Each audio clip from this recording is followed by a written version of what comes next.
Ya, entonces vamos a comenzar con la clase de genética y ética. Primero vamos a comenzar a conversar un poco sobre el genoma humano y los derechos humanos, que es publicada, bueno, acá tengo la Declaración Universal sobre el Genoma Humano y los Derechos Humanos de la UNESCO. ¿Ya? Es publicada el año 2000. Es una declaración que consta de 25 artículos divididos en 6 categorías, donde justamente habla de diferentes tópicos, ya desde la dignidad humana y el genoma humano, los derechos de las personas, las investigaciones sobre el genoma humano, ya las condiciones de la actividad científica, son los principales que nos van a, no, nos van a interesar. Ahora que hablemos un poco del genoma humano, ¿ya? ¿Qué es el genoma humano? Porque a partir del 2000 se hace necesaria entonces una declaración de principios. Ya esto es una declaración de principios, no son leyes, eso es importante. Después vamos a ver entonces qué es lo que pasa con respecto a Chile. ¿Ya? Pero es un marco, la declaración de la UNESCO es un marco sobre el que los países deberían tener en el fondo consideración. Bueno, el proyecto Genoma Humano es un proyecto de investigación científica de Estados Unidos, cuyo objetivo principal ya es secuenciar entonces todo el genoma, todos los pares de bases que componen el DNA e identificar y cartografiar aproximadamente los 20 a 25 mil genes del genoma humano, ya desde un punto de vista físico y funcional. Bueno, este proyecto, imagínense, es dotado con 280, más de 280 millones de dólares, ¿ya? Y comienza en 1990, ¿ya? En el Departamento de Energía y el Instituto Nacional de la Salud de Estados Unidos bajo la dirección del doctor Francis Scott, ¿ya? Hasta ese momento, obviamente, hasta el año, estamos hablando de los 90, el proyecto en realidad comienza ya a tener una forma mayor ya en 94, como, como se entiende, ¿no? Con esta fundación, con este proyecto de investigación científica. Y bueno, ya desde los años 80, ya cuando el profesor Morán habló del advenimiento del PCR, de esta técnica, ya que permite amplificar cualquier fragmento del genoma, ya entonces se venía estudiando muchas zonas del genoma, pero eso era muy diferente a tener ya los 3.000 millones de pares de bases del genoma humano secuenciados. Y obviamente se ve un gran potencial de poder tener entonces este conocimiento.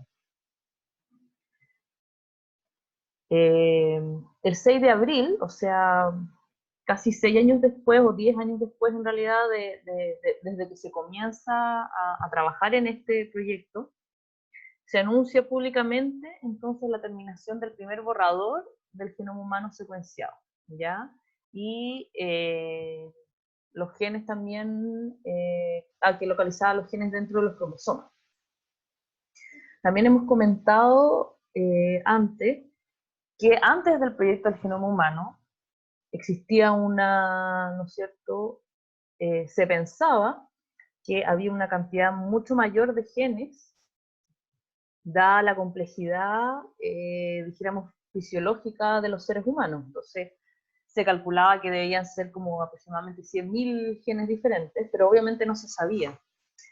Hasta que se tuvo secuenciado el genoma humano y se pudo estudiar entonces estos posibles genes, cuáles eran las posibles genes que habían, que teníamos los seres humanos, y se vio entonces que la cantidad era muchísimo menor de lo que se creía, echando por tierra, ¿no es cierto?, esta idea de que a mayor complejidad morfofuncional hay una mayor cantidad de genes. ¿Ya? Hoy día también cuando vimos la clase de genoma humano, vimos que eso no es así, que incluso tenemos una cantidad de genes similar a muchos organismos que podemos considerarlos más simples, por ejemplo, como los ratones.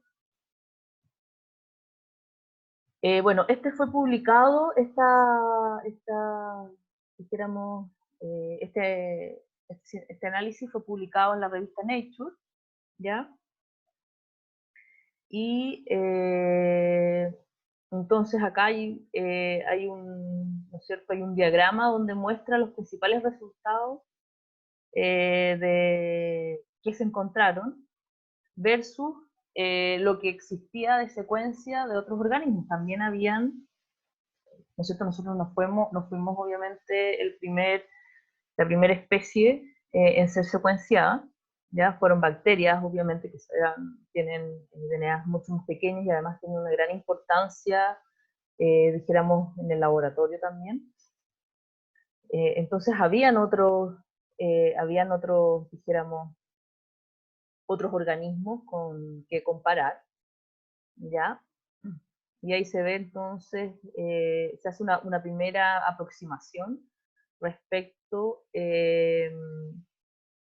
cómo estaba formado entonces el genoma humano. Obviamente también ya existía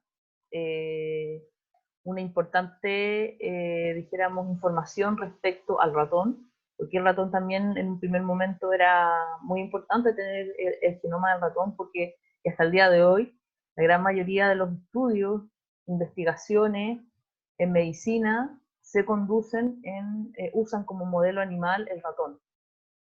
Por lo tanto, obviamente, esos fueron los primeros, dijéramos, modelos que fueron secuenciados. ¿Ya? Y aquí hay una foto para que vean ustedes, porque en aquel momento, hoy día, secuenciar genomas humanos estaba casi siendo algo, no sé si trivial, pero bastante más sencillo. Pero en aquel momento requirió un esfuerzo muy grande, ¿ya? Y muchos millones de dólares, miles de científicos trabajando para poder secuenciar entonces estos 3.000 millones de pares de bases que componen el genoma humano. Es una cantidad muy grande. Y bueno, acá, junto con cuando comienza o sea, no exactamente cuando comienza, pero poco después ya, o después, pero en algún momento se hace paralelo, con esta iniciativa pública en Estados Unidos, también aparece una iniciativa privada de la secuenciación del genoma humano, que estaba dirigida por Craig Venter, ¿ya? Y una empresa que se llama Celera Genomics. Esta empresa entonces va a ser fundada en 1998, ¿ya? Y tiene el objetivo de secuenciar y ensamblar el genoma humano en un plazo de 3 años. Y obviamente ellos ven un potencial, dijéramos, acá, dijéramos, en el primer proyecto de genoma humano, ya la idea es aumentar el conocimiento. Esta empresa lo hace porque ve un potencial, dijéramos, biotecnológico y desarrollo económico al obtener esta información. Y un día después de que sale esta publicación en Nature con los resultados del proyecto Genoma Humano,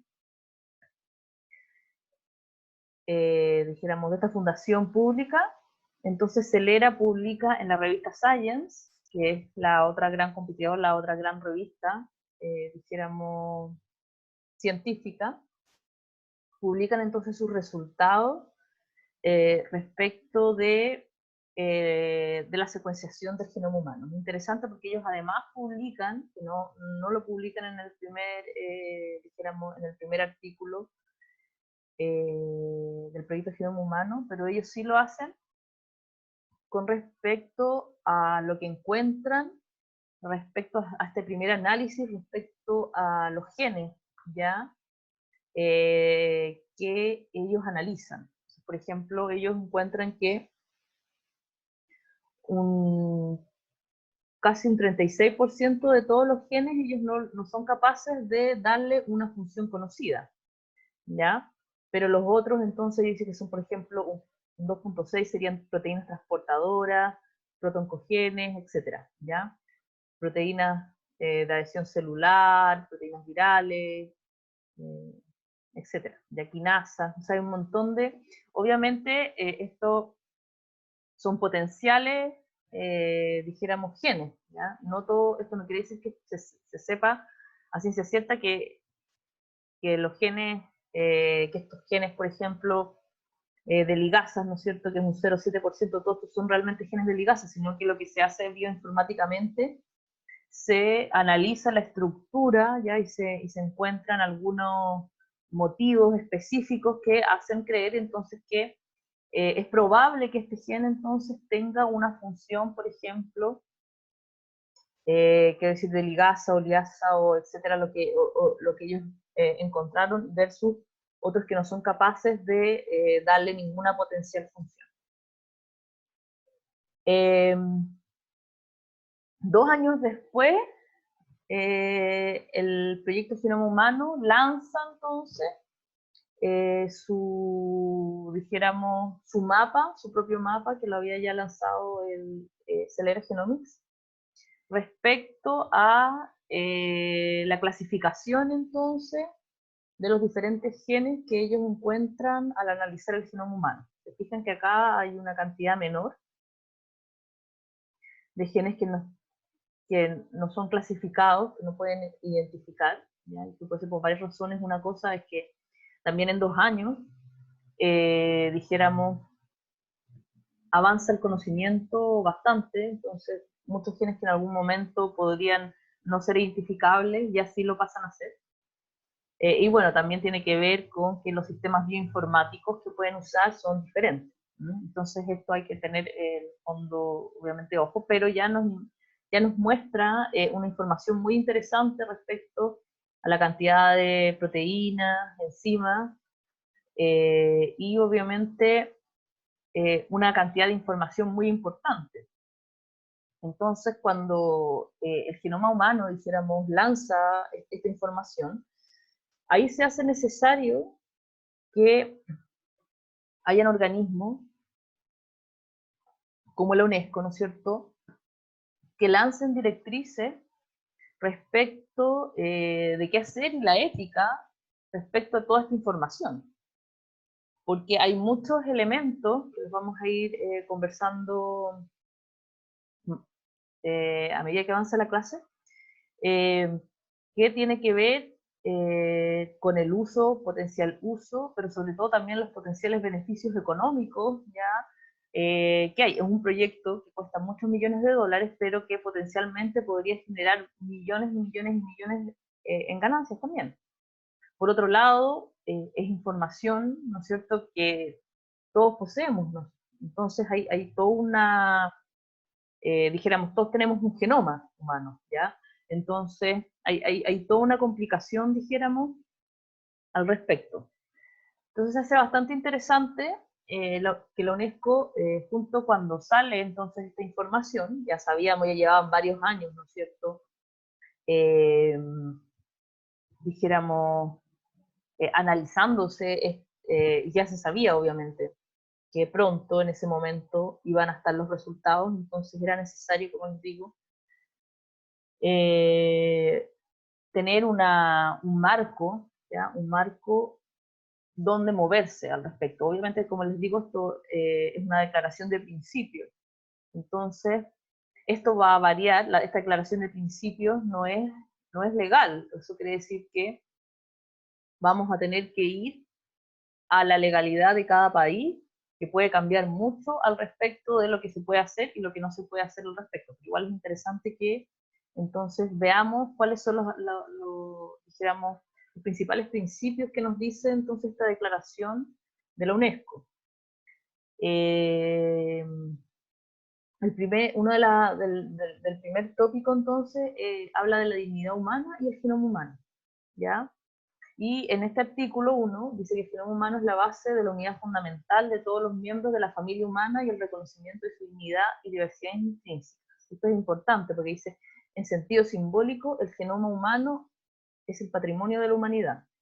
¿Ya? Eso quiere decir, al decirnos que es patrimonio de la humanidad, quiere decir que todos somos, en el fondo, dueños, ¿ya? De este genoma humano, y nadie podría entonces arrojarse, dijéramos, o adueñarse de partes de este genoma. ¿Y por qué estamos hablando de esto? Porque cuando tenemos esta información, una de las cosas que se abre y por qué Celera le interesa meterse en esta, dijéramos, esta empresa le interesa meterse en la secuenciación que tiene que ver con la potencialidad de patentar, entonces, por ejemplo, determinados genes del genoma humano. Entonces, pero interesante que dice en sentido simbólico, ¿no es cierto? En sentido simbólico. ¿Qué significa sentido simbólico? ¿Ya? Entonces, ahí deja una cosa media extraña.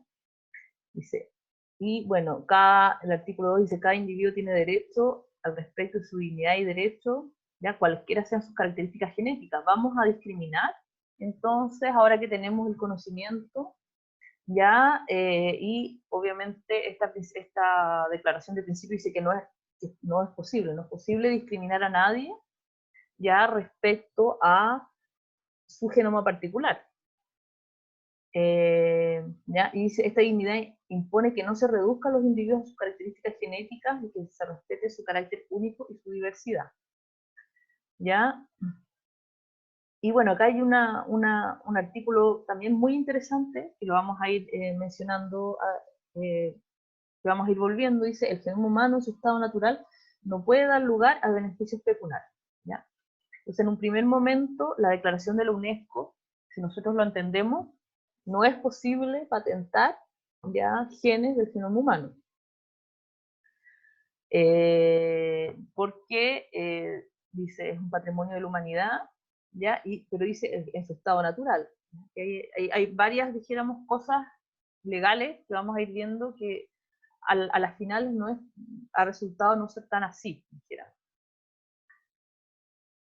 Después tenemos el otro tema muy, muy importante que tiene que ver con el derecho de las personas.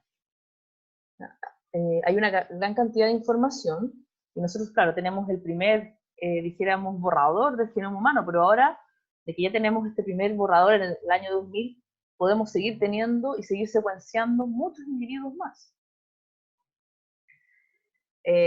Entonces, hay una gran cantidad de potencial información ya dentro de todos los individuos que es necesario entonces conversar. Una de las cosas más, dijéramos, importantes entonces, que dice que en todos los casos es necesario un consentimiento previo, libre e informado de la persona interesada. ¿Ya? Respecto a su, dijéramos, al conocimiento de su propio genoma. Se debe respetar el derecho de toda persona a decidir que se le informe o no el resultado de un examen genético y sus consecuencias. Acá entonces es muy importante porque hasta antes, dijéramos, dijéramos esta declaración, dijéramos, las investigaciones en genética estaban en un terreno bastante pantanoso con respecto al consentimiento, ¿ya? De la persona. Acá estamos hablando evidentemente de dijéramos, un hito muy importante al respecto de la cantidad de información, pero llevaban muchos años, muchas décadas estudiándose secuencias génicas tal vez más pequeñas de numerosas poblaciones.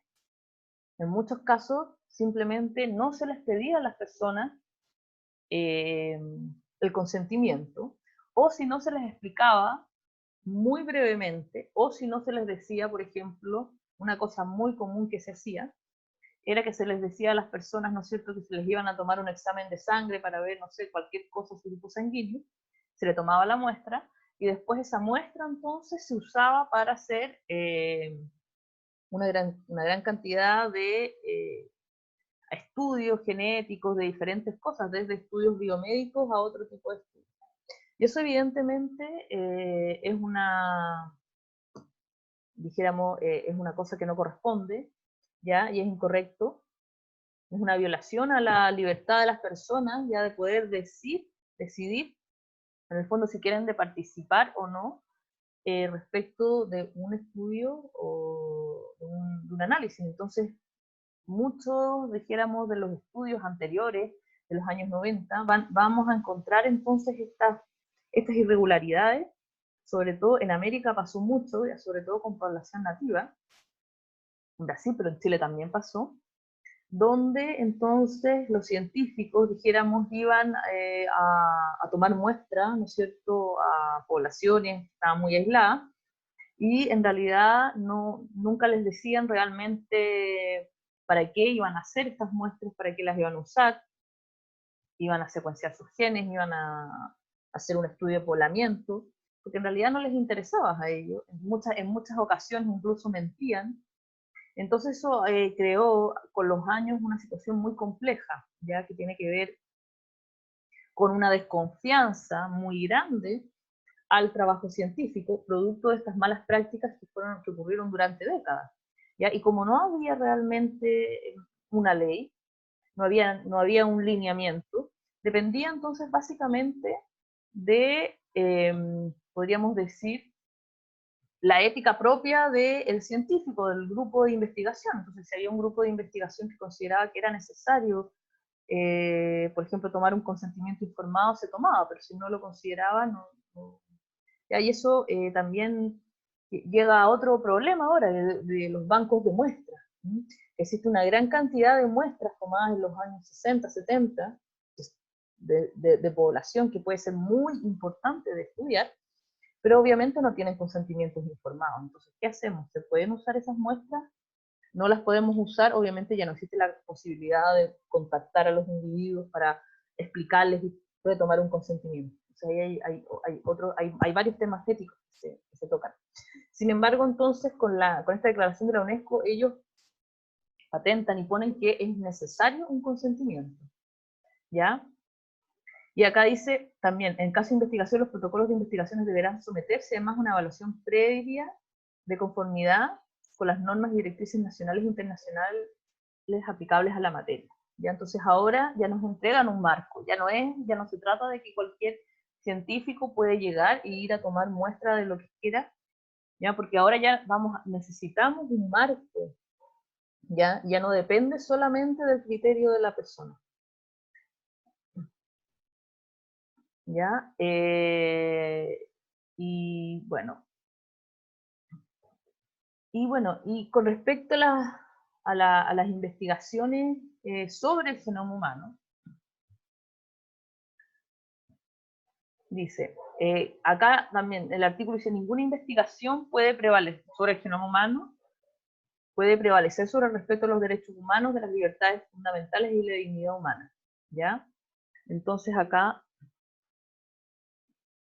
de nuevo, tenemos que ya no es posible ya investigar cualquier cosa, hacer cualquier cosa al respecto, porque la investigación está supeditada ya a los derechos humanos y a la libertad fundamental y a la dignidad de las personas.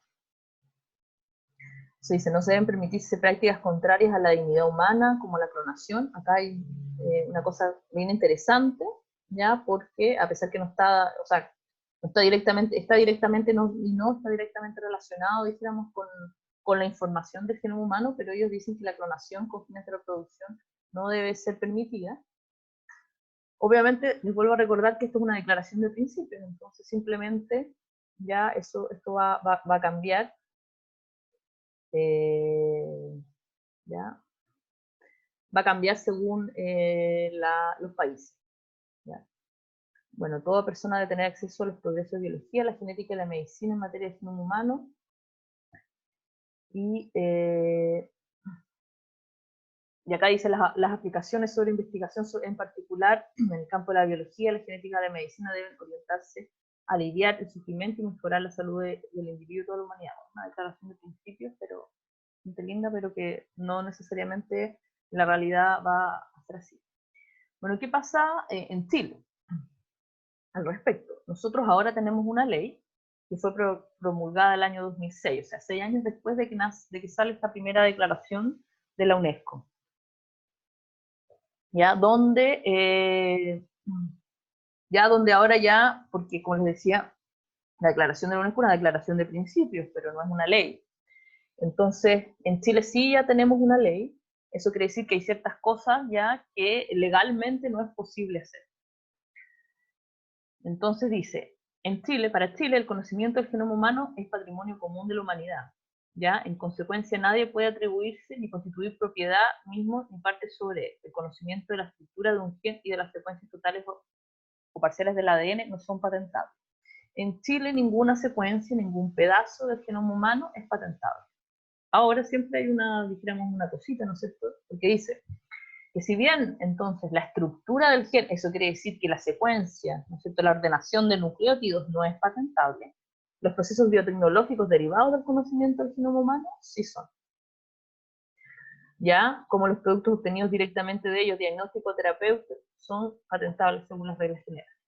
Entonces, técnicamente podría ser patentable algún, dijéramos, producto de alguna enzima, etc. Por ejemplo, si a través de la secuencia, ¿no es cierto?, podemos, no sé, hacer una insulina humana, entonces esa insulina humana sí es patentable, lo cual es bien complejo, ¿no es cierto?, porque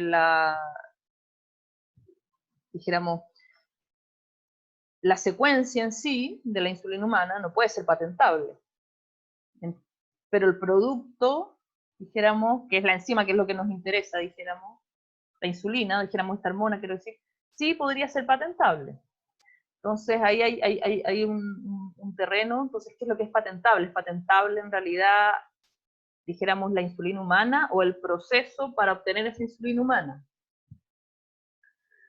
Dice, el artículo 9 dice, solo se podrá investigar y determinar la identidad genética de un ser humano si se cuenta con su consentimiento previo e informado, o en su defecto, aquel que deba suplir la voluntad en conformidad a la ley. Lo anterior es sin perjuicio de la facultad de los tribunales de justicia en la forma de los casos establecidos por la ley. Entonces acá también en la ley nos dice que necesitamos un consentimiento previo e informado para poder hacer un estudio genético de cualquier persona.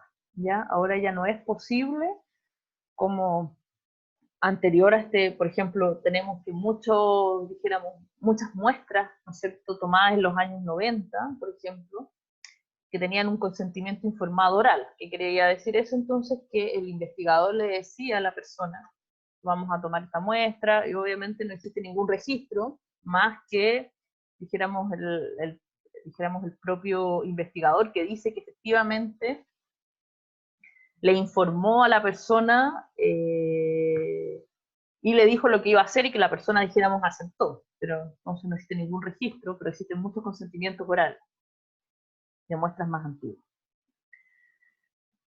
Y acá, otra parte, entonces, volvemos acá, dice, ¿no es cierto?, toda investigación científica en un ser humano deberá contar con su consentimiento previo especial, ¿ya? O en su defecto de aquel que debe suplir su voluntad en conformidad con la ley. ¿Qué pasa con los niños, por ejemplo? Los niños, entonces, no se podría nunca hacer un estudio, dijéramos un estudio de investigación, y sí se puede hacer porque, dijéramos, a pesar de que ellos no tienen la posibilidad de, por ellos mismos, ¿no es cierto?, consentir, sí tienen la persona que está a cargo, que en este caso sería el adulto responsable, probablemente sus padres. O incluso en otros casos más, ¿no es cierto?, personas que tienen problemas mentales, etc., que entonces legalmente no podrían consentir, porque por ejemplo no son capaces de entender a veces. Entonces, ¿se puede o no se puede hacer un estudio, ¿no es cierto?, científico, por ejemplo, o no? Entonces acá dice que obviamente sí se puede, pero hay que contar entonces con, dijéramos, la persona que es responsable. ¿Ya? Entonces, para los efectos de esta ley existe consentimiento informado cuando la persona que debe prestarlo conoce los aspectos esenciales de la investigación, en especial su finalidad, beneficios, riesgos y procedimientos o tratamientos alternativos. ¿Ya? Entonces, esto ya nos indica cómo debemos realizar el consentimiento informado. ¿Mm? Porque ahora tenemos una situación de qué es lo que informamos. Muchas veces son, dijéramos, cosas bastante, los estudios son bastante complejos, pero igual es necesario hacer llegar esa información para que la persona realmente pueda decidir si quiere o no quiere participar. Si nosotros le presentamos algo que no puede entender nada, entonces la persona no tiene la libertad, ¿ya?, de poder decidir si realmente quiere participar. Es necesario que nosotros le hagamos comprender a esa persona. Bueno, el consentimiento deberá constar de un acta firmada, ¿ya?, y del director responsable. O sea, aquí ya no viene, no entra más estos los consentimientos orales ni nada de eso, ¿sí? En todo caso, el consentimiento deberá ser nuevamente solicitado cada vez que los términos o condiciones en que se desarrolle la investigación sufran modificación, salvo que estas sean consideradas menores por el comité ético o que haya aprobado el proyecto de investigación. ¿Ya? También vamos a... Acá hay una cosa bastante compleja, ya que tiene que ver con que ya tomamos una muestra para un estudio X. ¿Qué hacemos con esa muestra? ¿La botamos?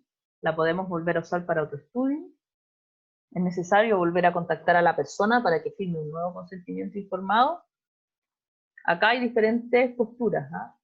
Lamentablemente la ley deja algunas cosas, dijéramos, en el vacío, y no existe un comité de ética ya a nivel nacional que, dijéramos, que haga una guía al respecto. Entonces, muchas veces queda al arbitrio de los propios comités de éticas de investigación.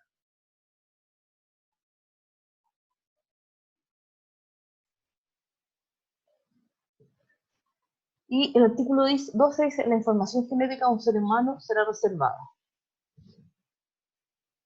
¿Ya? Eso quiere decir que entonces, por ley, no podemos publicar ya información genética de ninguna persona. Entonces, obviamente, no tiene efecto cuando nosotros estamos haciendo estudios de investigación, porque ya es necesario que dijéramos poner anónimo, quiere decir, esos datos para que obviamente la persona no pueda ser identificada a través de su genética. ¿Ya? Y obviamente entonces la información debe ser tratada con mucho cuidado.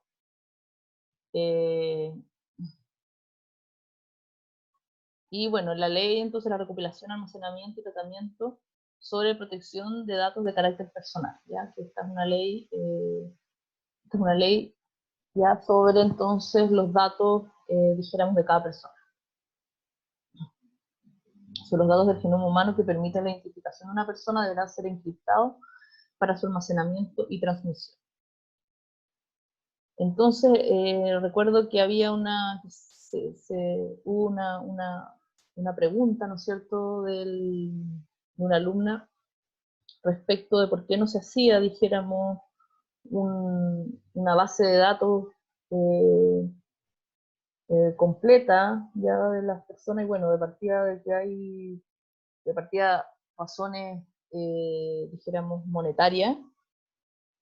¿Quién se haría cargo, dijéramos, obviamente tendría que ser el Estado, el que se hiciera cargo, por ejemplo, de que cualquier persona, ya de que todos, dijéramos, al nacer, por ejemplo, se le tomara una muestra. Tiene que ver también con, dijéramos, que se entra ahí en un terreno muy pantanoso, ya, que tiene que ver con los datos muy sensibles, ¿no? Que es información ya de una persona, obviamente ya se perdería dijéramos, el consentimiento, si fuera una cosa legal, dijéramos, para todos. Entonces, y además, obviamente, estaría en manos de un grupo particular de personas, lo cual se genera una situación muy compleja. Y la verdad es que incluso en Estados Unidos creo que no han sido capaces de implementarlo a ese nivel, ¿ya?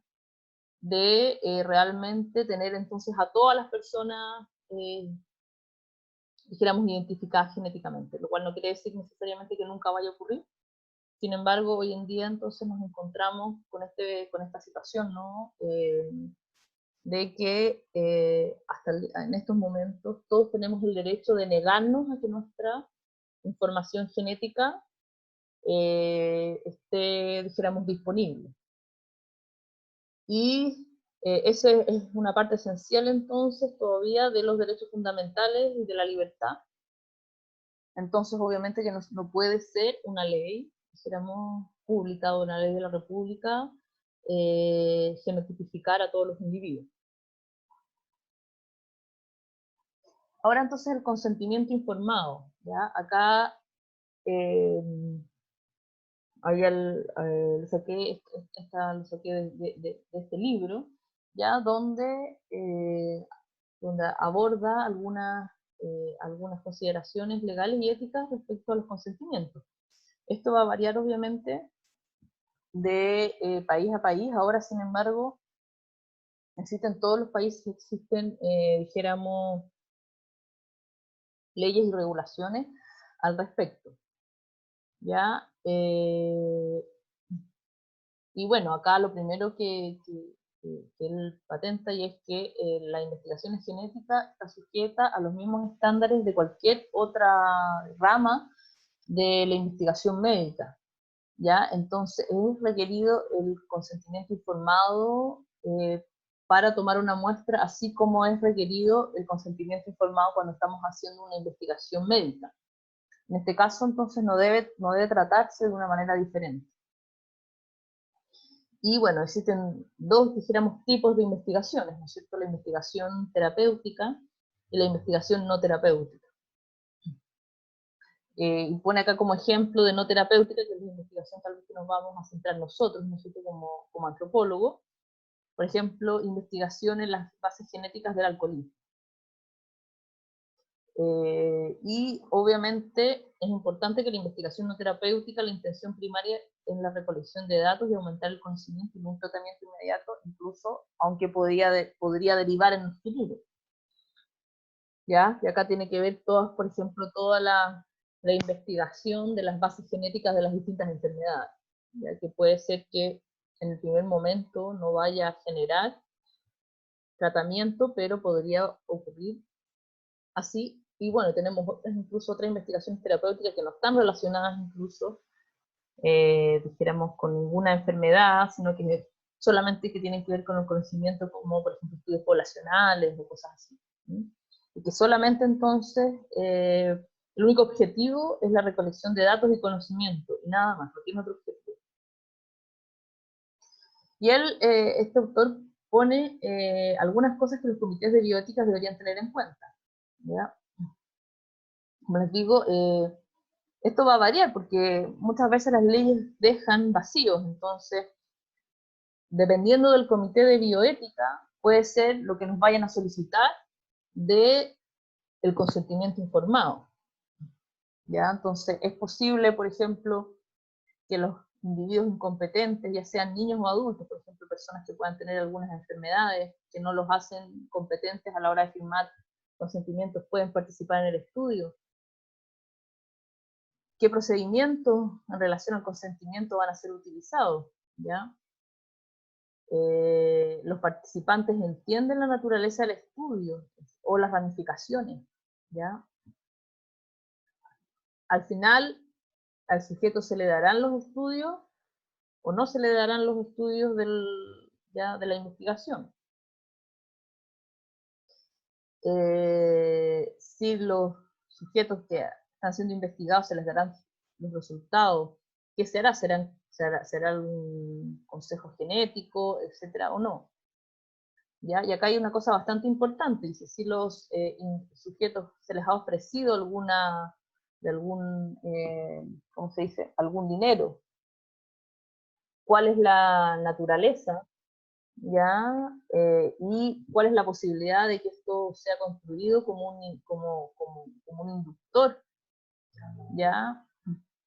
Que puede afectar negativamente la naturaleza del consentimiento. Acá hay una cosa importante. ¿Qué pasa si yo entonces voy a personas que, por ejemplo, no sé, tienen problemas económicos serios y les ofrezco dinero entonces por su muestra? ¿Puedo hacer eso? ¿Es ético? ¿Puedo obtener el consentimiento informado? Obviamente no es ético. Entonces existen, dijéramos, diferentes realidades y esto va a cambiar mucho de país a país, ¿no? En Chile al respecto está prohibido comerciar con cualquier fluido o tejido humano. Entonces, por ejemplo, no es posible pagar por muestras de sangre, por muestras de saliva, por muestras de nada. ¿Ya? Entonces nosotros tenemos claro que no es posible, en Estados Unidos no es tan así, en Estados Unidos sí existe la posibilidad de pago, y bueno, y existen en el fondo diferentes situaciones, ¿ya?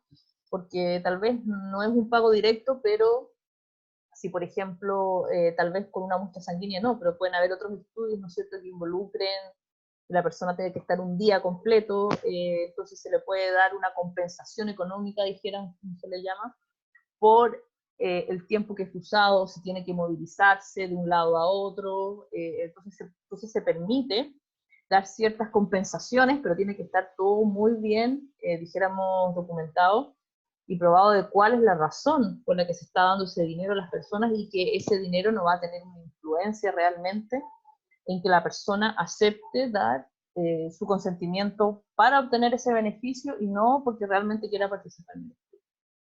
Y la otra parte, cuáles son las seguridades o qué que van a ser tomadas para proteger las muestras de DNA, ¿ya? Y la información derivada de estas muestras. Recordemos entonces que acá tenemos dos elementos que son muy importantes y sensibles, tanto la muestra de DNA como la información que vamos a tener. ¿Qué vamos a hacer con eso? ¿Ya? ¿Cómo vamos a guardar esos datos, etcétera? Todo eso entonces tiene que estar, dijéramos, los comités de bioética, dijéramos, tienen que estar atentos. Y bueno, ¿cuáles son los requerimientos de un consentimiento? ¿Ya? Y bueno, el consentimiento debe ser válido, escrito, debe estar escrito completamente y firmado por miembros del equipo y el participado. En caso de un menor o una persona que no tenga la capacidad dijéramos un adulto, por ejemplo, que tuviera autismo, pero ahí, por ejemplo, ahí tenemos personas que pueden tener autismo no verbal, pero que es importante, ¿no es cierto?, que quieran participar, por ejemplo, en un estudio respecto de la genética que hay detrás del autismo, por ejemplo.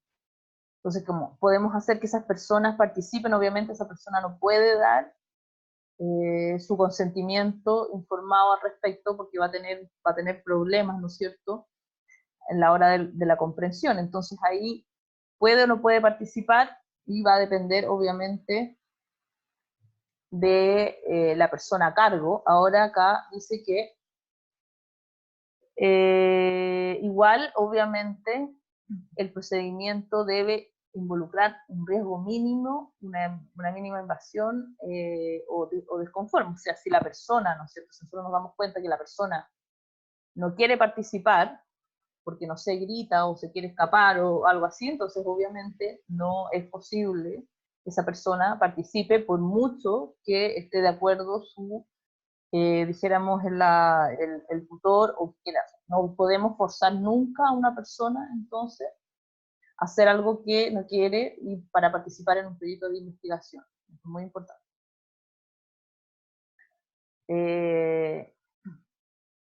Bueno, ¿qué pasa, por ejemplo, con personas también? Esto tiene que ver ya más, tal vez, con proyectos de investigación tal vez más terapéuticos, ¿ya? Personas que, por ejemplo, podrían estar en estados de conciencia limitados, estados vegetales, pueden participar o no pueden participar de proyectos, ¿ya? Médicos, etc. Bastante más confuso ahí. Y acá dice, bueno, en indicación de que los beneficios son monetarios no son aceptables, ¿ya? No deben ser mencionados, esto es importante. Entonces, nosotros no podemos, como investigadores, ofrecer dinero a cambio de participar en el estudio. No se puede hacer eso, no se puede decir, entonces nosotros lo vamos a pagar tanta plata para que usted participe en este estudio. Porque eso sería entonces comprar y estamos coartando, dijéramos, la libertad del individuo de poder, dijéramos, participar o no. Ahora dice, que se le pueda entregar dinero a la persona por el tiempo, el esfuerzo, ¿ya? Y la inconveniencia sí es aceptable. ¿ya? Entonces ahí va a depender de lo que nosotros consideremos, y entonces en algunos casos, como les digo, sí se acepta, si por ejemplo tenemos que trasladar a las personas, si las personas tienen que estar días, ¿no es cierto?, por ejemplo, haciendo determinadas investigaciones o tienen que internarse, entonces a lo mejor ahí sí, ya por el tiempo que han obtenido, que han gastado, etcétera, que se le pueda dar una compensación monetaria, pero tiene que estar muy claro el por qué se está dando esa compensación y que está dependiendo a, por ejemplo, movilización, por tiempo, etc. Bueno, ¿qué pasa en Chile?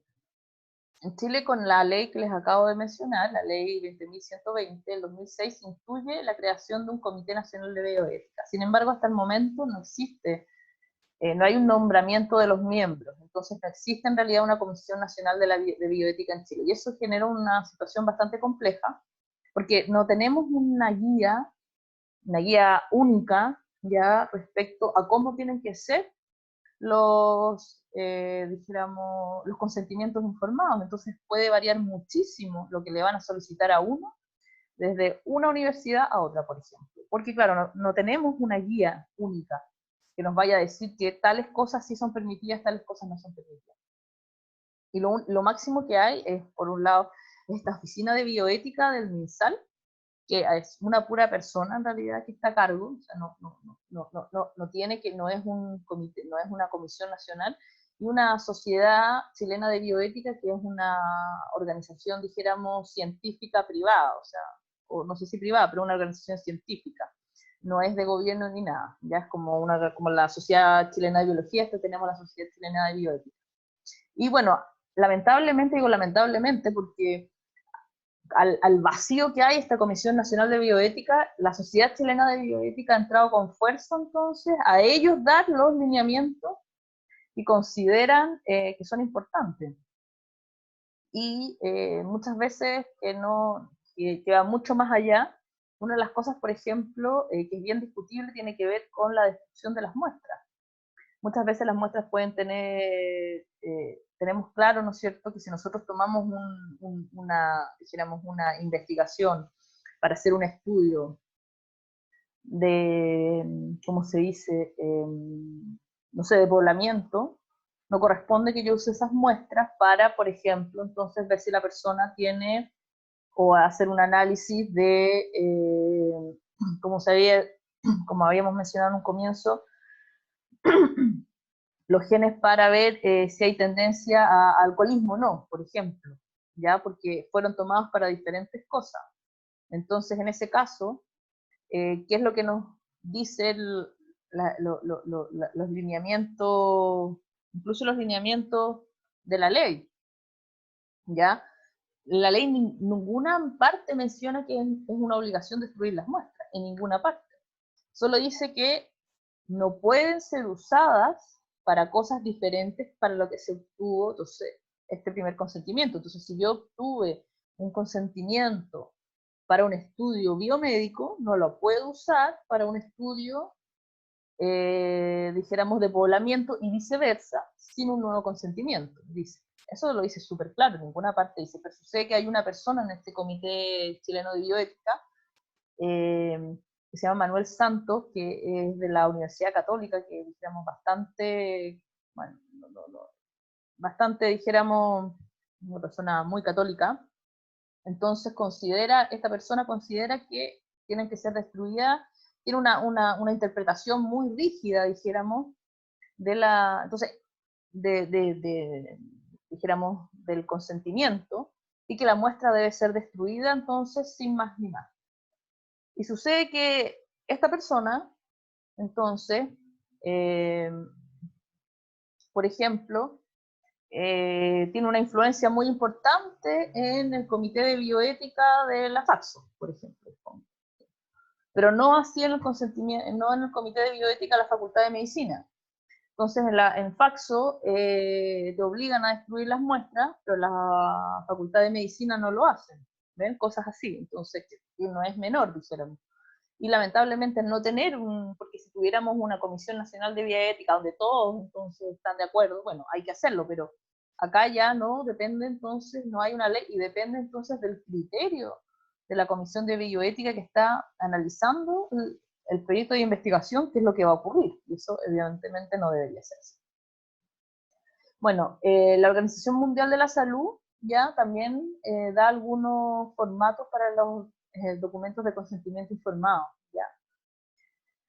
Al respecto, documento para el almacenamiento y uso y fotografía de muestras sin usar, o sea, en ningún caso ni siquiera la OMS obliga ya a que las muestras tengan que ser destruidas. Esto es totalmente ridículo, pero sin embargo, lamentablemente eso ocurre acá en algunos comités. Producto de esta persona, dijéramos que es una persona, y está bien que él pueda tener una opinión, pero obviamente es su opinión y no tiene por qué pasar, dijéramos, por sobre, dijéramos, los organismos que en ningún caso lo solicitan así, ¿no? Bueno, este es el Comité de Ética de la Investigación de Faxo, como les digo, muy influenciados por esta persona, por Manuel Santos. Entonces ellos obligan a destruir las muestras muchas veces.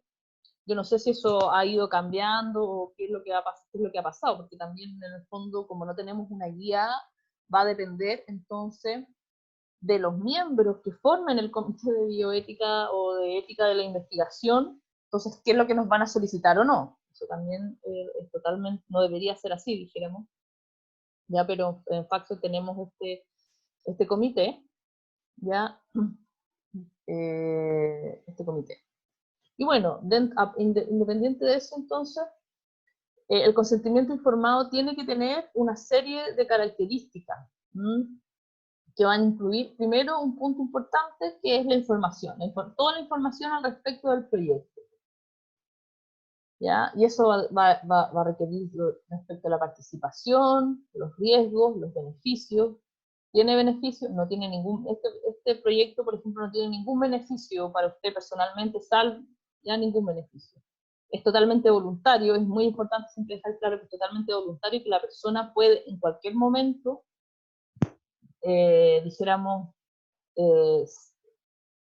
salirse del proyecto y no necesita dar ninguna razón al respecto, ¿ok? La persona puede haber consentido en su participación y al día siguiente nos puede llamar para decirnos que ya no quiere participar más del proyecto y nosotros tenemos que sacarla y no tiene por qué esa persona dar ninguna razón al respecto.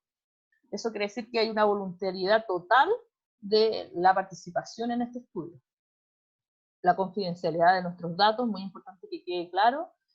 Los conocimientos de los resultados se les entregarán o no, los datos del contacto, para que la persona siempre pueda estar en contacto con el investigador responsable, y después está entonces el consentimiento en sí, ¿no es cierto? Nosotros, como les decía, es necesario que expliquemos con una gran cantidad de detalle, pero tampoco de una manera excesiva, porque es necesario que personas comunes y corrientes puedan entender los proyectos científicos, ¿ya? Para que sepan qué es lo que está firmando. Y entonces todo esto tiene que ver con la información del proyecto en sí, ¿ya? Y aclararle a la persona que es voluntario, confidencialidad, que va o no va a tener beneficio, etc. Y formulario de consentimiento informado, que es el formulario en sí, ya donde entonces se firma la persona, el participante firma, ¿no es cierto?, acá con su nombre, y la firma de investigación. No siempre es obligatorio que pongan nombre. Recuerden que muchas veces se puede querer tener la persona puede querer participar anónimamente, ¿no? Entonces se puede, en el fondo, no con su nombre, sino inmediatamente darle un código de muestra, por ejemplo, ¿ya? Y que la persona simplemente firme. Y bueno, ¿qué ocurre con las muestras una vez finalizado el estudio? Que este es el tema que yo les decía, que en algunos comités de ética ya piden destruirla, en otros no. Entonces, ¿podemos usar esas muestras para otros estudios o no se pueden usar esas muestras para otros estudios? Y entonces, bueno, hay una cosa clara, no puede usarse la muestra para otro estudio que tenga que ver que tenga una razón diferente para lo que el consentimiento fue informado. Si yo estoy haciendo un estudio de diabetes, ya no me puedo poner a estudiar entonces el alcoholismo con esas personas, ¿ya? O ahí hay que ver qué tan general es, qué es lo que se le va a mostrar a la persona, y viceversa, si yo estoy haciendo un estudio, ¿no es cierto?, digamos, de poblamiento, no puedo ponerme a estudiar entonces genes con esas poblaciones. Y entonces acá esto obviamente, como les decía, esto es un tema bastante polémico porque hay una gran cantidad de muestras, además, que fueron tomadas en tiempos anteriores, incluso al consentimiento informado, que no se tienen, no se tienen, las personas ya no son contactables tampoco. ¿Qué podemos hacer? Tenemos que destruir esas muestras. Muchas veces pueden ser muestras muy, dijéramos, importantes y que ya no son posibles de obtener. Podemos estudiarlas, ¿no? Y bueno, y ahora a lo que se ha llegado es entonces que si no podemos obtener, dijéramos, un consentimiento propio, entonces se puede, bajo ciertas condiciones, entonces, que los mismos comités de bioética aprueben la utilización de esas muestras a pesar de que no tengan ¿ya? Y acá, entonces, estos autores en este libro, en este paper, quiero decir, dan un pequeño, dijéramos, un pequeño diagrama, ¿no?, respecto de si debería o no debería utilizarse, ¿ya? Dice, ¿existe un consentimiento informado? Sí, entonces, si existe, no es necesidad de un reconsentimiento. Ahora, evidentemente, por ejemplo, en el caso de Faxo, que hacen destruir las muestras, ya no tiene sentido porque te obligan entonces a esto. Entonces ya, al obligarme a destruir las muestras, ya no puedo realizar ninguna otra, dijéramos, investigación, aunque sea en el mismo, dijéramos, tema. Si no fuera así. El estudio propuesto tiene un riesgo mínimo, ya, datos que van a ser en una base restrictiva, con comités de éticas, etcétera. Sí, es impracticable hacer firmar a los participantes pueden haber fallecido, o puede ser imposible recontactarlo. Entonces, ¿qué pasa ahí? ¿Sí? Bueno, dependiendo de eso, puede ser que nosotros podamos conducir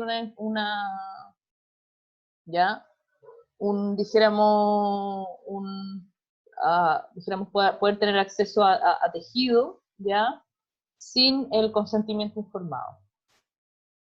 Pero requiere entonces que ser revisado nuevamente por el comité. Tampoco se trata que nosotros podemos llegar y realizar un estudio así como así, ¿ya? Y es necesario entonces que haya un comité que apruebe la utilización de esas muestras. Y ahí tendrá que quedar claro entonces para qué es lo que vamos a hacer, etcétera, qué va a pasar con el tratamiento de los datos, etcétera. Ya, y otra cosa entonces que quería mencionar tiene que ver con el proyecto Genoma Humano ahora, ¿ya? Y que tiene que ver con el patentamiento de los genes, que es lo que conversamos en un primer momento, ¿ya? Y acá este artículo, ¿ya? La autora dice: la Declaración Universal sobre el Genoma Humano y los Derechos Humanos desaconseja la clonación y la intervención en óvulos y espermatozoides.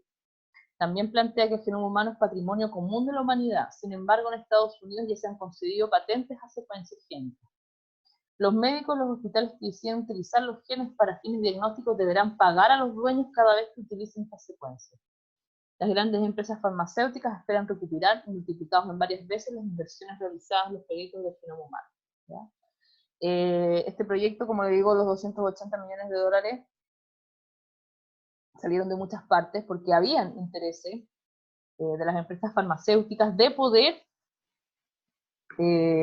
quisiéramos, patentar. Y aquí entramos en una situación muy complicada, porque si nosotros patentamos un gen, se imagina un gen X, que ya puede ser entonces cualquier persona que quisiera estudiar o trabajar con esa secuencia tendría que pagarle a los dueños. Obviamente la UNESCO dice que no es posible Y en Chile, por lo menos, tenemos una ley bastante clara que dice que no es posible patentar secuencias genéticas, pero en otros países no. ¿Y qué ha pasado con el patentamiento de genes humanos? Bueno, una de las primeras cosas que no tiene que ver exactamente con humanos, ¿ya? Pero que tiene que ver con, que va a patentar el camino al respecto, tiene que ver con este caso, que se llama caso Diamond versus Chakrabarty, ¿ya? Que es en 1972, que este investigador pide derechos exclusivos sobre una bacteria modificada a través de una ingeniería genética capaz de degradar hidrocarburos. Y se concede luego de 8 años de litigio. Pero a partir de este litigio nace un concepto que es muy importante para el patentamiento en general, que tiene que ver con una doctrina que se llama producto de la naturaleza. El material biológico en su estado natural continúa siendo para la ley un producto de la naturaleza. Los productos de la naturaleza no son patentables, dijéramos, porque no hay una innovación, no hay una investigación creada por el ser humano. Sin embargo, una vez que se aísla la sustancia biológica del organismo al cual pertenece mediante el artificio humano, se transforma en materia patentable. Entonces, si yo voy y aíslo de un hongo, por ejemplo, un antibiótico, la secuencia en sí de ese antibiótico, ¿no es cierto?, no puede ser patentable, pero, dijéramos, el proceso ya por el cual yo obtuve, sí, ahora se entra en una cosa muy enredada, muy compleja. Porque ¿qué pasa si otra persona quisiera hacer otro proceso o el proceso, dijéramos, realizar el proceso para volver a secuenciar y poder entonces aislar esta sustancia, ¿no es cierto?, de que el laboratorio tanto la tiene. ¿Es patentable entonces? ¿Quién tiene la patente ahora? Tiene la patente entonces, entonces es muy complejo y al final pareciera ser que sí es posible patentarla, porque entonces, por lo menos hay muchas empresas biotecnológicas que tienen patentes ya con sustancias X que son obtenidas de la naturaleza y usan esta argucia, ¿no? Para que, si bien el gen en sí no es patentable, el producto sí.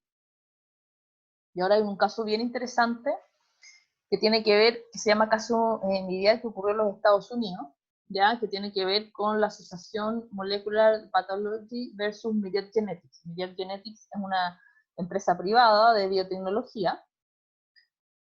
¿Y qué es lo que pasó con esta empresa? Ya la compañía es una compañía transnacional que junto a la Fundación de Investigación de la Universidad de Utah y el gobierno de Estados Unidos, o sea, no solamente acá hay, dijéramos, capitales privados involucrados, consigue identificar la ubicación de los genes BRCA1 y BRCA2 de los cromosomas 17 y 13 de los años 1994 y 1995.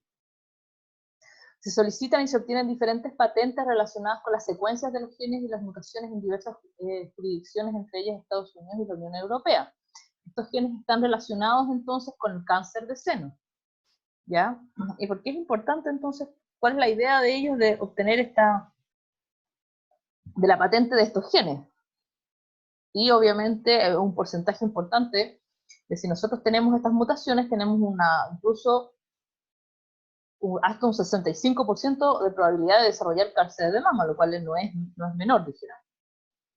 ¿Ya? Entonces, bueno, acá se publicó, dijéramos, se publica, dijéramos, en una revista científica, en Science. Lo interesante es que ellos no publican la secuencia, publican, dijéramos, la secuencia aminoácidica, la secuencia, dijéramos, de nucleótidos no está publicada, obviamente la guardan ellos, ¿ya? Porque ya es en esta secuencia, dijéramos, nucleotídica, donde están las mutaciones que nos permiten a nosotros decir si la persona va a tener una predisposición al cáncer de mama o no.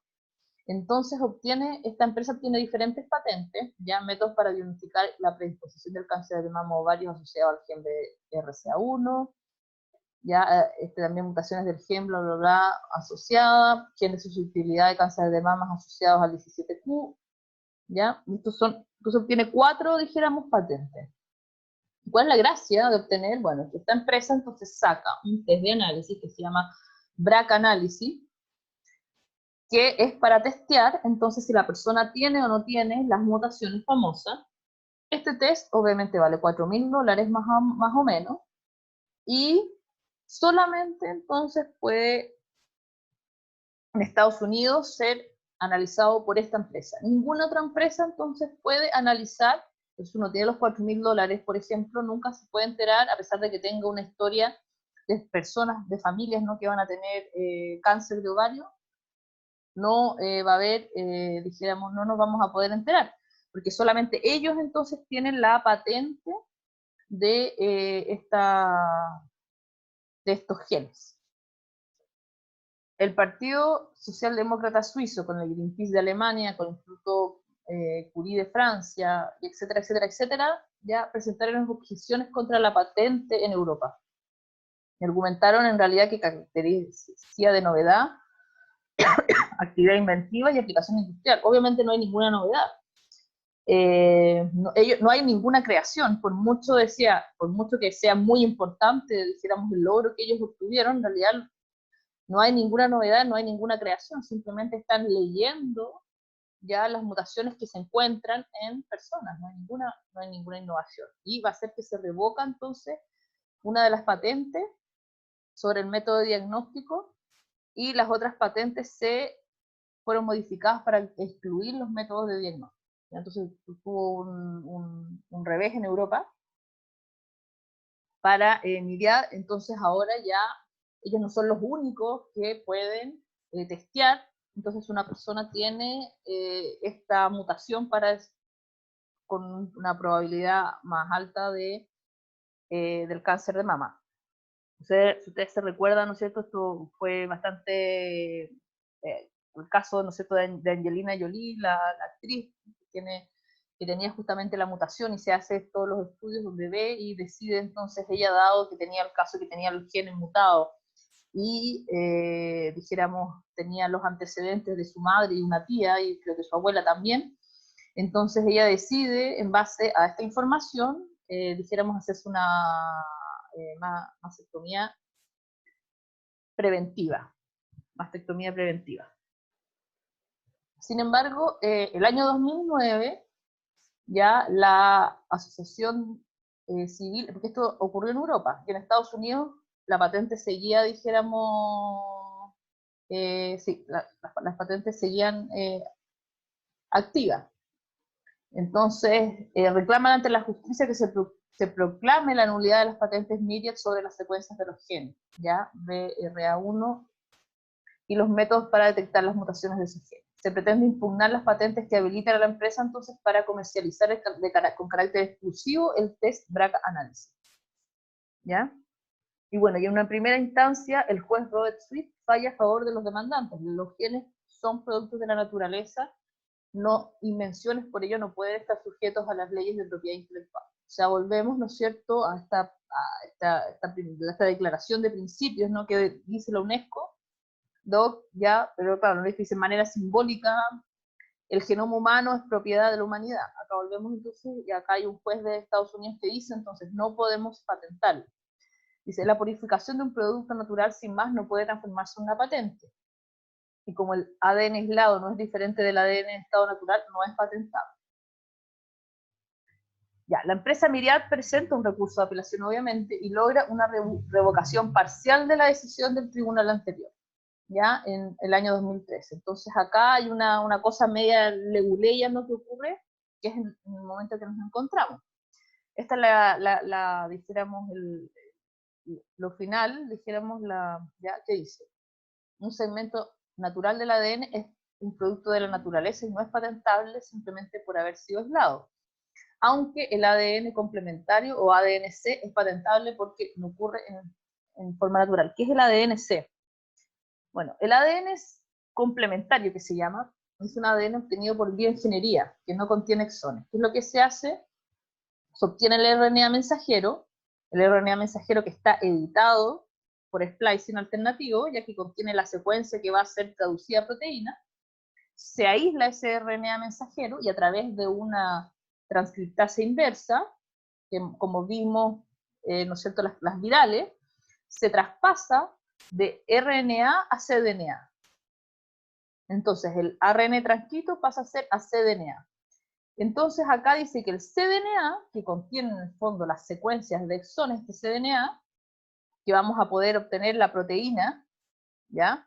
Porque ahora nosotros podemos pasar esta secuencia de DNA y ponerla en una bacteria y obtener miles de copias de la proteína X. Entonces, ahí eso sí sería patentable, ¿ok? Es patentable. Entonces, si bien el gen en sí no es patentable, la proteína obtenida sí es patentable, ¿ya? Entonces ahora sí nosotros podemos patentar la insulina, por ejemplo.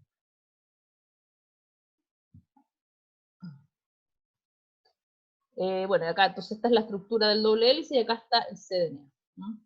Así que al final, a las finales sí es patentable.